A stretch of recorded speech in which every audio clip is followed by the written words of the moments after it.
discussion. Hi, I'm Lorraine Blaine. Everybody calls me Rain. I am the space track director of DragonCon. DragonCon is a very large, popular cultural convention, and it has a whole section of what we call reality tracks, of which, as I said, I run the space track, and we have the gentleman here, Drew Myers, who also runs the science track. In complete honesty here, I do not have a science background. I do not work in the science industry. I am just your very typical layman's space freak. That's how I met Les. I bring him into DragonCon every year. I love this stuff. Yes. It fascinates me, and I want to do everything I can to try and keep it going, keep the interest out there. I want to see it back in schools. You know, I want to be one of those people out there. It's not going to happen in my lifetime. I know that, but that's why I'm here, and I appreciate Les bringing me here. All right. I think these other two gentlemen you already know, having heard them today. Now, I'm going to start things off by saying, having given this all due consideration, and being both a scientist, specifically an astronomer, and also being a licensed minister, which means I have the dubious distinction of being able to be stoned as a heretic on both sides. I'm going to take a stand regarding what I believe to be the true answer to the Fermi Paradox. I believe we're quarantined. For whatever reason, whether scientific, whether technological, whether theological, whatever reason we choose, I believe we have been quarantined. I think there are advanced civilizations out there. I just think they don't want us to know about it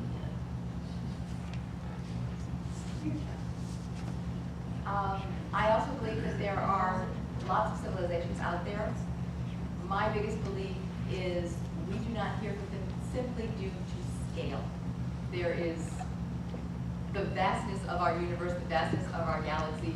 We've heard over and over again today, just the vastness of the time to get to our nearest star, which, you know, it's very easy to say, oh, it's just, 4 light years away. Well, then you have to think what a light year is. I think that is also compounded by the fact that I believe there are so many types of life and so many different ways for life to develop. In the last panel, we were just talking, somebody mentioned the extremophiles.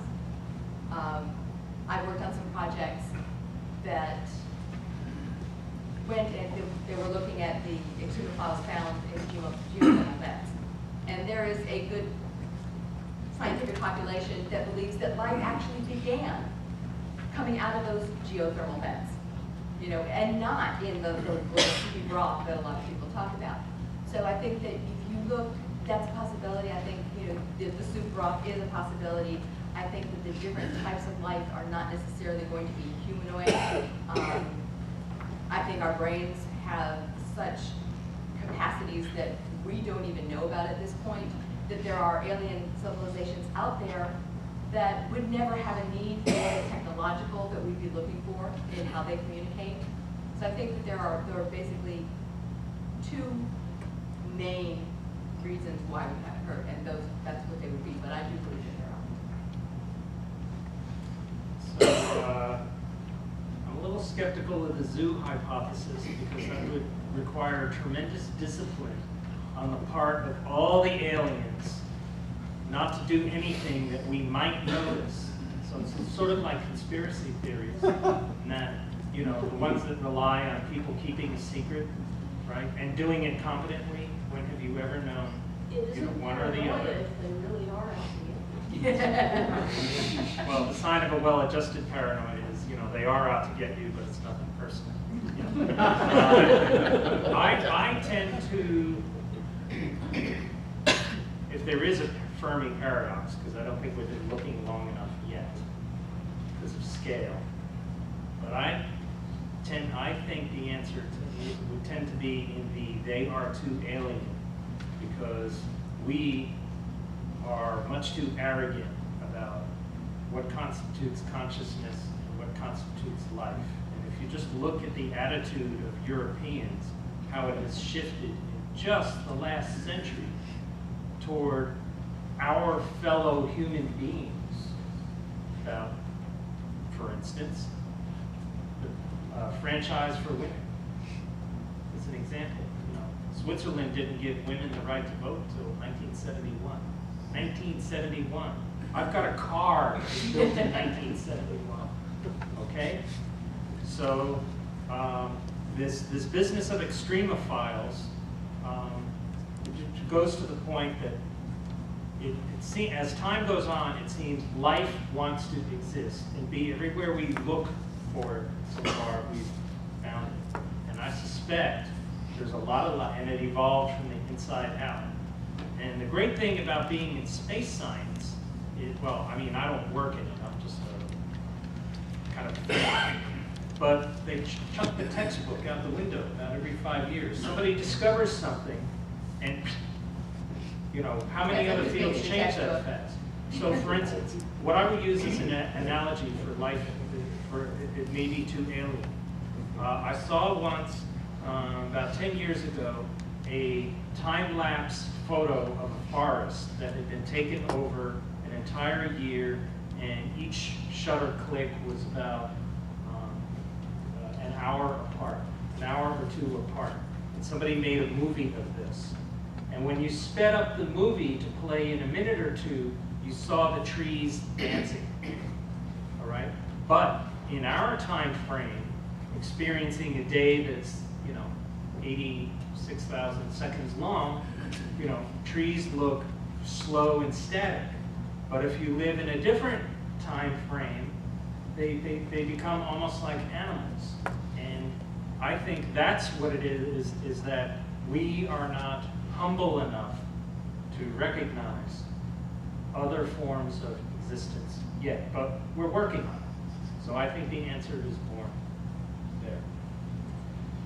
Well, first of all, I would like to tell you that Dr. Jill Tart, who is known, I guess, everywhere in the United States, she has been, and she is the leader of the SETI program at the SETI Institute. Well, she thinks more or less like you. I'm glad to say so because I have been working with her for 20 years. I am just a mathematical physicist and not an experimental radio astronomer, but I have been in touch with the SETI Institute for 20 years because there is only one worldwide organization considering SETI a respectable science.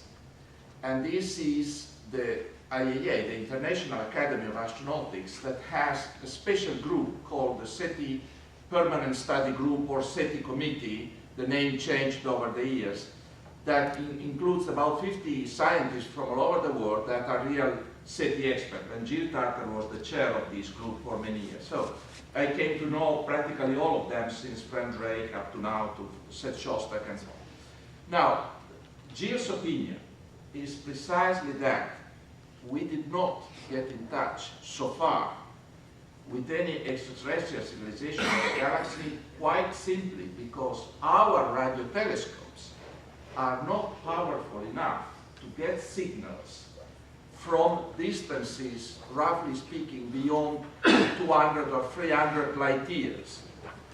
And you immediately realize that 300 light years away is a very small distance compared to the size of the galaxy, which is 100,000 light years. So, in Jill's opinion, this is the #1 reason why SETI, quote, failed. SETI did not fail. Simply, our technology is not yet advanced enough, and we also did not observe for long periods of time to get in touch. Incidentally, this is what Jill has been fighting for, because let me tell you something from the technical point of view. When the NASA program started, there were basically two different kinds of search. An all-sky surveys done in the Mojave Desert with the 70 meters deep space network antenna, looking or intending to look at the whole sky with a lower sensitivity. And then there was another program intended to go on at the Arecibo radio telescope. That was called the Targeted Search on 778 stars of the same type as the Sun, that is G2 in spectral type, with a better sensitivity. Now, unfortunately, as it was just described correctly by you, neither of these programs became reality, because within 1 year from the opening of the NASA program, everything was shut down by Congress. So the conclusion is that Jill is firm on that. She initially tried to spend 10 years working around on radio telescopes all over the world, and this is how it would meet Nancy, the French radio telescopes out of there. Then she decided that, buying telescope time was expensive, and also, quote, it was a waste of time because the telescope time was too short for the needs she had. So she decided to go over and create her own radio telescope, which is what today we call the ATA, the Allen Telescope Array. Allen, the rich person, was going to finance that. Unfortunately, at the moment, there are only 42 antennas out of the 350 initially planned. So in technical terms, this means that the collecting area, it is the surface of the sum of these 42 dishes, is equivalent to a 30-meter dish. And this, again, is not powerful enough to pick up signals from 100 years or like this. All right, I'm going to throw something out for all three of you, and anybody out there who wants to pipe up. So far, we're approaching it from the standpoint of us making contact with them. Why, given the idea of the generation shifts, the arcs, and the 10 light-year jumps, etc., why haven't they contacted us? Why should they? Very honestly, seriously, if you say that we have had signals out there for, what, 80 years? Seriously? It's very possible that any civilization that might have been looking already went by. If they're in their generational shift, if they're going someplace. Two, our signals, as I understand it, they disperse. So when you get out that far, it's not going to be that strong.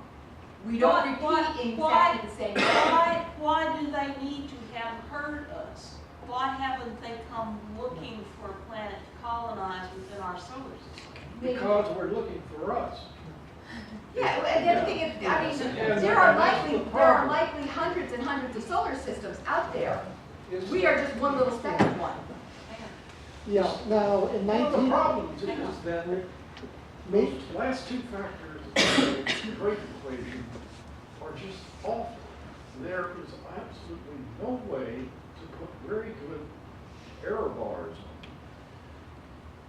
The argument goes that if there are so many civilizations, there should be at least one typical one like us. But that means that it's not typical like us as we are now. It means it's typical like we would be if we were starfaring. And what we would be like as a civilization when we're starfaring, you cannot predict.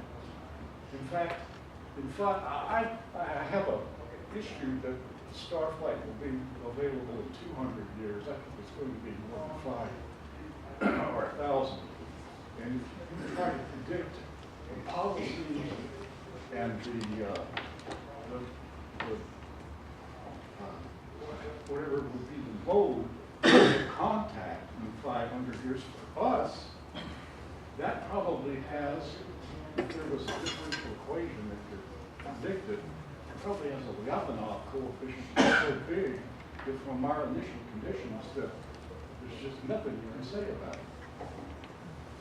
Okay, in 1985, a rather famous radio astronomer, Mike Papagiannis, and Claudia might have met him, I never did, predicted that an ideal place to look for them, to look for aliens, would be in our own Kuiper Belt, because there's bodies there with plenty of volatiles, you still have sufficient solar energy, and if they don't want to deal with us, they could build a Dyson sphere, a Dyson dot, and have nothing to do with us at all, and we have trouble detecting them. A few years ago with Tony Martin, who used to edit the JBIS, and was one of the directors of Project Daedalus, we investigated the spectral signature of organically inhabited space habitats within the Kuiper Belt. And then we realized it'd be an infrared excess. We worked this out, it's in 2 papers in JBIS. But all we could do observationally today is look at the largest of the Kuiper Belt objects. If they choose to live or build shell worlds in 10-kilometer or 20-kilometer objects, we simply couldn't detect them. Our own solar system is a huge place. So then we come back to the idea that we're quarantined because they don't want to talk to Right, us. right. But maybe the word quarantine is too strong. Maybe they just want nothing to do. And instead, we don't quarantine termites or ants, but we don't talk to them because we have very little in common. And this may be what it is. They may be sharing our solar system and have see nothing at all in common with us primitives. I see no reason that all of the answers to the Fermi Paradox and one's not listed are not the case. Because if you have multiple life that's developing in the universe, they all could have different reasons for not contacting us. And you take, for example, you're talking about the throwing stones from the different sides. You take example from, the Christian, Jewish perspective of having angels. Well, that's another life form besides humans, so I don't see a conflict there. And so if you take even that perspective too, you think of probably a life form that's more advanced than us. Who's to say that there isn't someone out there protecting us from other life forms who have more malicious means? So there are many, many different answers to this question, and I don't think it lies in one or even two. I think it lies in every single one of those that is up there and ones we haven't thought of. And I do think that that life has developed in different environments and all different forms. There are ideas and theories that's been around in humanity for a long time that there is life that was developed here that was catalyzed by life elsewhere that was completely different forms than us. So if you take, for instance, like say Venus. Venus to us is completely uninhabitable. But what if it wasn't for some other type of life form? We could have life right next to us and not even know it because we just haven't woken up and we didn't realize it. Let me toss something else out. How many of you are familiar with the ongoing experiments in cephalopod intelligence? Octopods, squid, cuttlefish. People use it. Octopi, I've talked with the keepers of aquaria, and octopi require changes to their environment periodically. They require intellectual stimulation. They require toys. And they require those toys to be changed out periodically because they get bored with them.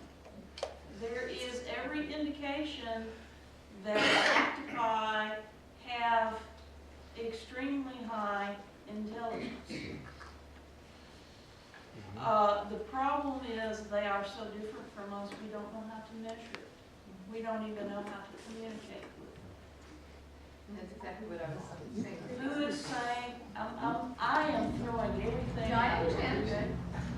there. Who is for considering that maybe they're already here? And we're just classifying them as another species. At that point, I would say. He's shaking his head going, I would say we've got two, and that's the thing with our role was first getting started, because we can trace their genetics all the way through. But going back a step to what we were saying before, and Robert, this tags along with you, I think part of this whole where are they, again, is our own arrogance. We expect that they should want to come find us. We're here. Why don't they come find us? Who are we to come and be found? We are one very, very tiny microscopic something in the vast universe of who knows how many, but maybe thousands, maybe millions, maybe billions. Why would they want to come find us when, you know? There's one thing that And science that's one point. Yeah. teaches us over and over again for this duration of this Renaissance civilization. It's the need to be humble, because every couple of decades something comes along that some people say knocks us down a peg or two. Actually, I don't think we are masters of the universe, but I don't consider it being knocked down a peg or two. But you know, to proud, arrogant people, it's a come down again and again and again and again. And science teaches us the way to deal with the world is to be humble about what you know. Be humble about what you think you know. I mean, that's a basic historical lesson of science. Yes, now this actually ties off of both of the comments there. We have had radio communications for not even 2 centuries, essentially. Correct. We're like somebody who has just arrived at the prom and is mad because no one has asked us out onto the dance floor yet. And we've just been there 15 minutes. But it goes back to pride. You know, we think we're important, we're here, show up. But if you look at human history, you just look at the history of metallurgy. We've barely been sending signals out of any strength for a fairly short period of time. And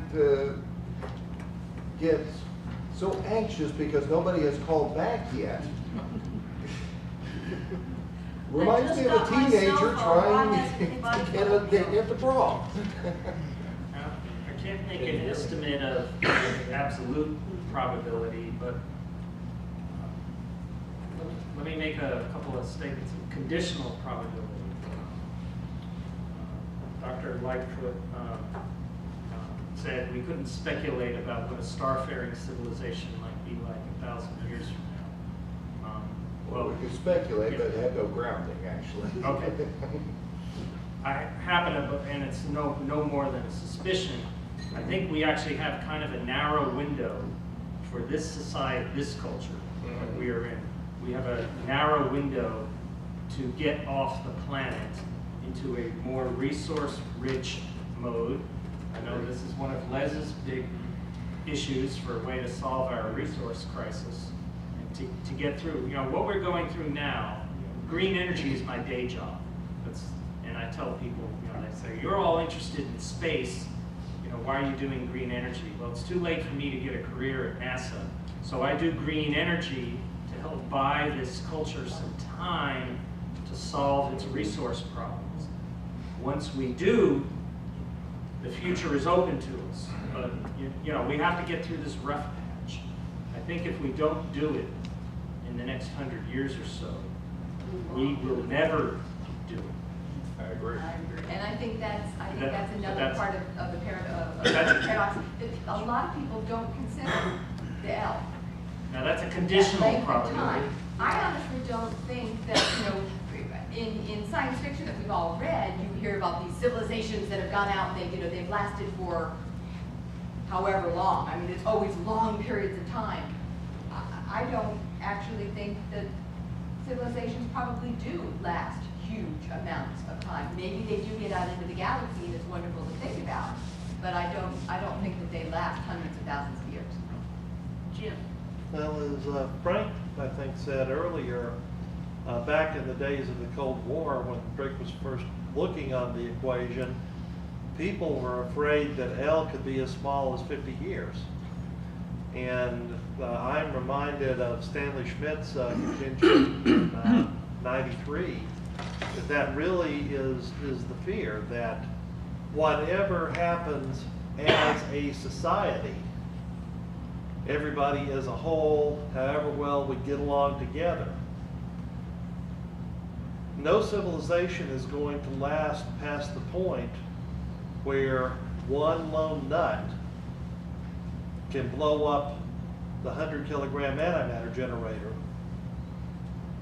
or unleash the biological bug or create some other Or simply society. start canceling enough programs to where we no longer have the opportunity to get out there. You know. Had a hand over here, I think behind you. Thank you. Hand is up first. So, let's see.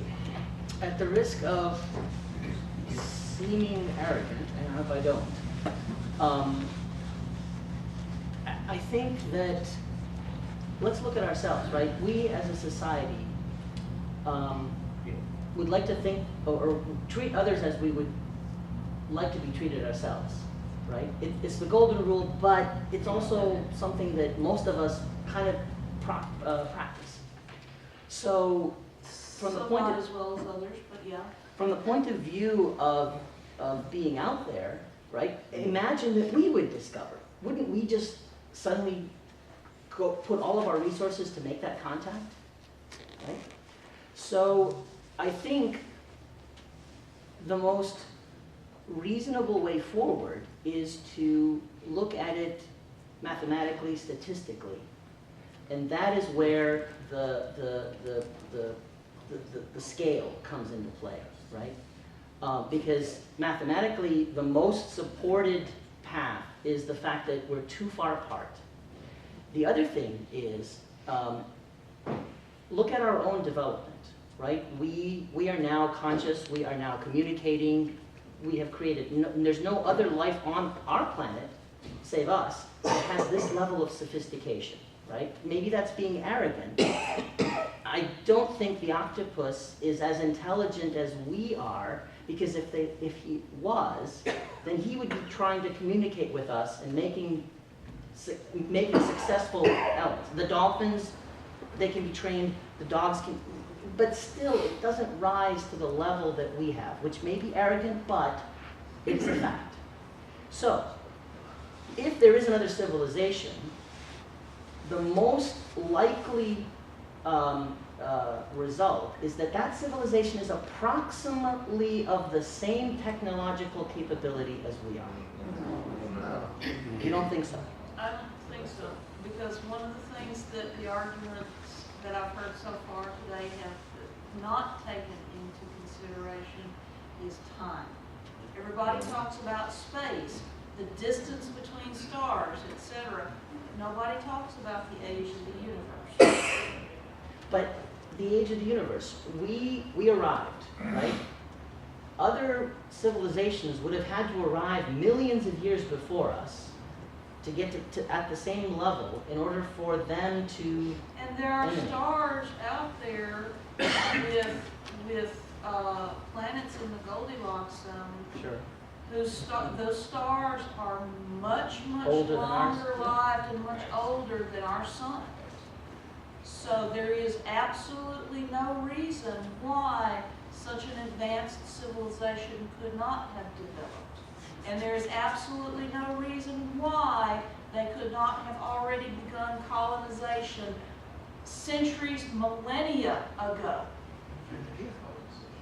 Finished colonization. So, where are they? Okay, so... Yes. Yeah, I was just going to say that. I'm glad you mentioned that, because I think deep time is often ignored in this discussion. You know, we're used to thinking about the 1AU being 1 foot and the nearest star 47 miles away, and we get caught up in 100,000 light years. Right. All these other things, and we forget about deep time, and Ken's point about how long it would take, and which that same thought process is what Fermi supposedly went through. Exactly. But I wrote an essay recently and for Bain, and I had a lot of discussions with a biologist in our neighborhood about evolution. And I think we also tend to, somebody this morning pointed out, we have this false notion of evolution pointing up. And there are a lot of things that are necessary for civilization, intelligent tool using civilization that we think, you know, are great that are going to happen with evolution. But evolution is unguided. Dinosaurs were an incredibly successful species that never had to develop the technology and tool using. And there seem to be at least three things that are totally unrelated from appearance in terms of evolutionary pressures that drove them that we have that may be pretty rare. sentience, tool use, manipulating the environment with our digits, and communication. And dolphins might be the most intelligent creatures on the planet, but without the ability to manipulate their environment and swimming in the ocean, they're not going to have fire. They're not going to have to build steel and all these other things. And they may be really smart swimming out there and have solved the problems that we need to have solved, and never be able to communicate with us, right? So when you roll all these things together, my assertion is, at this time, we're probably alone. And you're right, yes. That's what I believe. I think we're probably alone. Just a thought. I was thinking about why we haven't been noticed beyond our solar system, and that's one thing. Thinking about the propagation of radio waves. I mean, for the last 60 years, we've only had, well, maybe the last 80 years, we've only had broadcasting at all, and almost everything below, say, 50 megahertz is either absorbed or reflected by the atmosphere, and only the VHF and UHF communications and broadcasting can hopefully go beyond the Earth's atmosphere. So, and most of that is internally directed type of activity, so it may be that we're just you might say like white noise on their oscilloscope screen. I mean, we're just, But once again, we're being anthropocentric in our thinking. We're assuming that they're out there looking for us. We may not be what they're looking for at all. They may be out there looking for resources. They may be looking for other worlds to colonize. Okay? But according to Fermi, they should still already have stumbled across us. Yeah, over here in the blue shirt. Yeah, I think we're just getting in too big of a hurry. I mean, stop and think about it. If we've been pumping out, strong radio waves for 80 years, I mean, the soonest anybody could have gotten the message and got back to us was like 40 years ago, which is 40 light years away. I mean, that's a pretty small bubble. It's like, what are the chances of another intelligent, civilization in our galaxy being that close? Even if they are listening. There's just no chance. We still get back to the point of why should they be looking for us? Why aren't they looking for planets to colonize? And if we have the possibility of civilizations this old, they should already have gotten here by now. Over here, yes. Over there, and over there. If you're a member of an advanced interstellar society or civilization, why would you want to colonize planets? Why do you even see you're still biological at that point? That is one of the possible solutions to the paradox. Hans Moravec says that. He says people become robots. He calls them our mind children, and thinks in less than 100 years. It's kind of a Werner Vinge type argument about singularity. That people download themselves into machines. Yeah. That's what our immortality will be. Figure out the hardware, the software, you move from platform to platform. Let me tell you about the opinion of Stephen Dick, who was the NASA chief historian until recently when he retired. Now, Stephen Dick has written very good books, and I strongly suggest that you read them. Now, being the chief historian, he knows from human history that finding two civilizations on Earth that are exactly at the same level of development is very unlikely.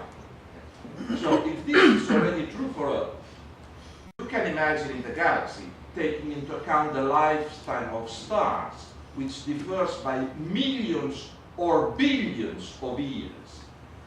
Now, in mathematical terms, the probability of finding two civilizations exactly at the same level of the Earth is 0. And since we are the newcomers, because we just started 50 years ago, to think and to explore a little, this means that if someone else is there, they must be much more advanced than us, statistically. So this is the first point. Now let me tell you the next step that Stephen Dick has been preaching around in conferences where we discussed about it.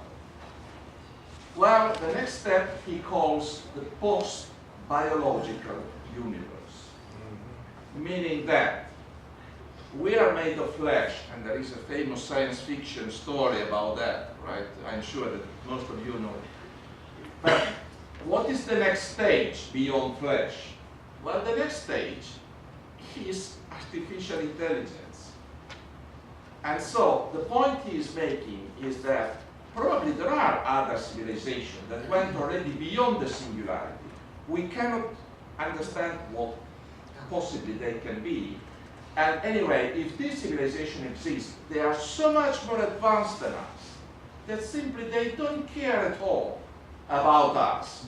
Just as we don't care at all about the ants that are outside in the field. We live on the same planet, but there are 400 million years difference in evolution, and that is the explanation.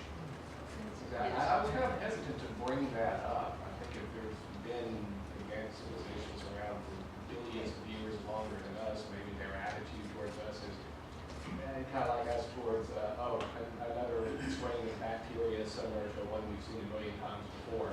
But that still doesn't mean we wouldn't have encountered them. Yes. I agree with Al. I think he nailed it. We're looking for us, and I think in our heart of hearts, that's what we're looking for in terms of life. We're out searching for exoplanets that resemble Earth because we think that's what life should be, okay?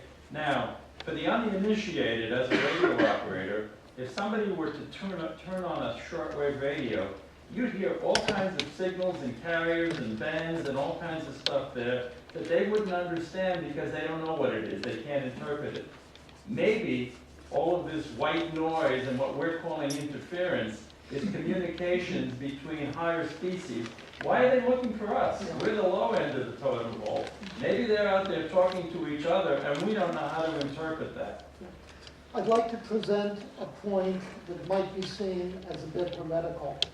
I know of two individuals, very active and very successful in science. One's a mathematician, one is a propulsion physicist. Claudio knows one of them also, and they both will swear to the fact that they've had contact near abductee experiences. It is not only flaky people who report this. It is sometimes professional people who have made great contributions. And it is within the realm of possibility, at least, that we have been contacted, that they play around with us now and then. You probably, I will tell you later who I mean. If I mention his name in public, he would kill me, okay? You know him. I think we have to take that in as at least anecdotal evidence that it is not impossible that they're all around us. And maybe they've been reported in the past as leprechauns, as elves, as the footprints of Satan.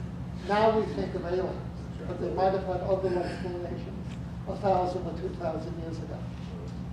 We've 5 got a minutes gentleman left, over here that has not spoken up the whole conference. He gets a chance to ask a question. Okay, getting back to sort of your point with the white noise. Let's go back to what is SETI looking for, like a repeatable signal, basically. But if you assume that there are civilization and they're talking to each other on an interstellar basis, it's probably expensive to communicate over that kind of range. Why would they use repeatable signals? Information technology would be your maximum amount of information density is an encoded signal that looks pretty random, basically a zip file essentially. And if we don't know the format, why and it would not appear like a repeating signal. Can you guys discuss that? I think. Right, so it would appear effectively random for maximum information content, and that's what you would want if it's very expensive to communicate. I think SETI has just always said, if somebody is trying to contact us, they would use this repeating signal over a long period of time, hoping that you get it. But again, that goes back to, is somebody trying to contact us? Why would they try to contact us? And they would, and I accept the physical argument about using the water hole because it's so darn convenient if you have a biology like us. Speaking of format issues, nobody's running a CD search in smoke signals or stentor shouting networks, or pheromones. All right, I mean, maybe the reason the ants don't look smart is because we're not really looking at pheromone. You know, it gets back to the issue of humility and the format. You know, we're not looking broadly enough. We are looking human-centered. Let's just take one example of, say there are some life out there that's a little more advanced than us, and they come here and they look at us, and maybe let's just assume that they're good and peaceful, and they just come here out of curiosity, they just want to make contact. But then they look at us and they see how we're busy warring with each other, destroying our planet, and from space, Earth looked like a junkyard. I mean, if I were in their shoes, I'd turn around and run. That's your quarantine. That's quarantine theory. I wanted to add to that interesting comment. I forget the name. But he said we are looking for us. I think we are looking for us not just in the biological sense, but also in the social sense. If you look through history, you see Columbus, when looking for something, he had a reason. You had Genghis Khan going out looking for something because he had a reason. You had Alexander going out and looking for something because he had a reason. But by the same token, if you looked at India as the subcontinent, they didn't go out looking for something. They as a culture remained contained within that subcontinent. One side was the Himalayas, the other side was the Hindu Kush. Take, for that matter, the Chinese. Marco Polo went to China. Marco Polo didn't go from China to. So I think it's the same attitude. And I think we are a little arrogant about it. And I think it's more of a Western way of thinking about it than being an Eastern way of thinking. I'm just throwing something out there, open for discussion. Raj, remember last night at the party we were discussing this. Remember in the year 1310 or so, the Chinese burned their ships in an act of political will because the emperor lost the struggle with the Mandarins. And just 50 years later, which is nothing in the span of time, the Portuguese showed up in Chinese harbors. It could have been the other way around. I'm sure the Chinese are still mad about that. And We'll make it up for lost time. And the interesting point in this is that it's not like India was not scientifically advanced. India, that's where most of this math had developed there. You had Aryabhatta, you had Brahmaputra, and you had all these great mathematicians who have contributed to what we have. So, I don't know how that goes. We've only got a couple of minutes, guys. Let me take one last question. I presume somebody's already done this calculation, but let me just ask it here anyway. What's your, I mean, they're what, 10 billion years old? Is that a 13, reasonable 14. Reasonable start? Okay. And let's be very generous. Let's be very generous and says that the civilizations can last 1 million years. Now history doesn't say they last that long, but we haven't been. Our history doesn't, but okay, that's the data. right there, that's 1 in 10 to the -4. So the question you say is, okay, how far out do you have to go to get 10 to the 4th planets that might be habitable? And does that go out far enough that the radio signals won't go out and won't come back that far? I don't know. That's presumably a question that's already been calculated. The estimate was already done in this book, the conference in Yerevan, the Soviet Union, about 40 years ago. And their estimate of the Drake equation was that there were 10 civilizations in the galaxy, plus or minus in order of magnitude, so between 1 and 100, and that the average separation was 10,000 light years.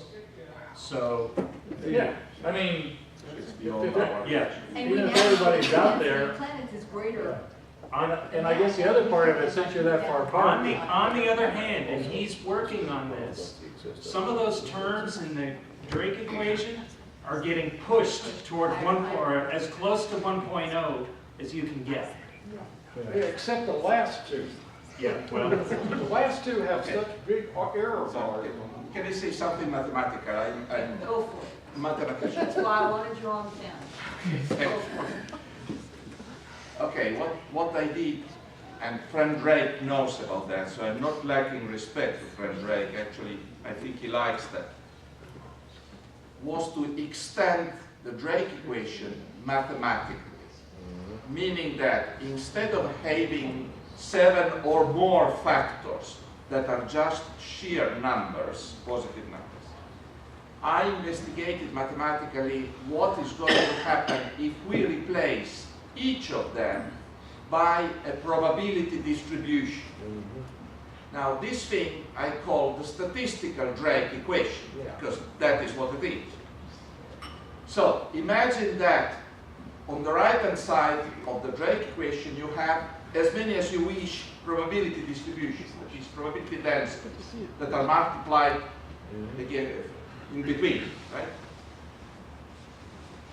Then you can take a very good step, that is, you take the logs of both sides.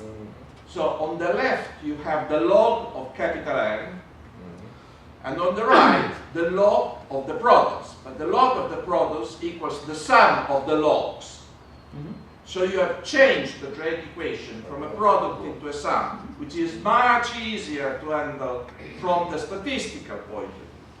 Now, if you take a course in just ordinary statistics, you stumble into a theorem called the central limit theorem that says, in loose terms, of course, if you have a very large sum of random variables, each of which can be even arbitrarily distributed. So I'm not assuming anything about each of them. But if you assume that the sum increases, that is, it tends to infinity, the number of terms in the sum tends to infinity, then the overall sum approaches the normal distribution, the Gaussian distribution. A bell curve. Yes, a bell curve, exactly, thank you. So, having understood this, at this point you have log of n equals a Gaussian. There is just one more step, and the problem is solved. You invert that, and you find out the distribution of n. Now, this step was done for the first time around 1870 by the British statistician Sir Francis Galton. And they discovered a new probability distribution that nowadays is called log normal. So this is the conclusion of the story. Capital N, the number of extraterrestrial civilization in the galaxy, is not a sheer number. It is a log normal distribution, whose mean value is the sum of the mean values of all the other distribution on the other side, and whose variance is the sum of the variances. Now this is a step ahead that was not done in the last 50 years. Let me be frank, please. Sorry if I'm telling you the truth, but I came to discover this after 10 years of silly thought. And the conclusion was that I was sure that someone else had reached the same conclusion already. So I went on the web and I searched for any papers about that. There was no paper about that. So then finally I said, okay, I'm going to waste my reputation, but I'm going to the SETI Institute and present that in front of Friend Ray, Jill Tarter, Paul Davis, and all the other top people in the SETI business. Well, that was a new thing. So if you look in the web, there is a paper of mine in Acta Astronautica called the Statistical Drake Equation, and you derive all the conclusions of that. Now that, in my opinion, is a step ahead, because you lose this sheer number stupid attitude and replace them with a probability distribution, that is a mean value and the standard deviation of each side, which is certainly more scientific than just throwing out numbers in a lottery. Okay? Now, for instance, in the first factor, which is the number of stars in the galaxy, nobody knows exactly how many stars there are in the galaxy. It's ridiculous to say any number. You say a distribution that has a mean value of 200 billions, for instance, plus or minus 100 billion. Fine, that's fair. Now, if you do that, the conclusion is very simple, that you increase the probability of finding extraterrestrial just by changing or improving the mathematics, not touching any hypothesis of any other kind. And Frank Drake likes that. And frankly, I would suggest, and I am looking towards the Oak Ridge people, to write down a big code that I'm not able to do, taking into account, as long as we know more about each factors, this result, so that certainly we will not come out with a precise answer, but certainly we'll know more than we have been knowing in the past. Thank you. And on that note, I hope you've enjoyed it. We'll be, we're going to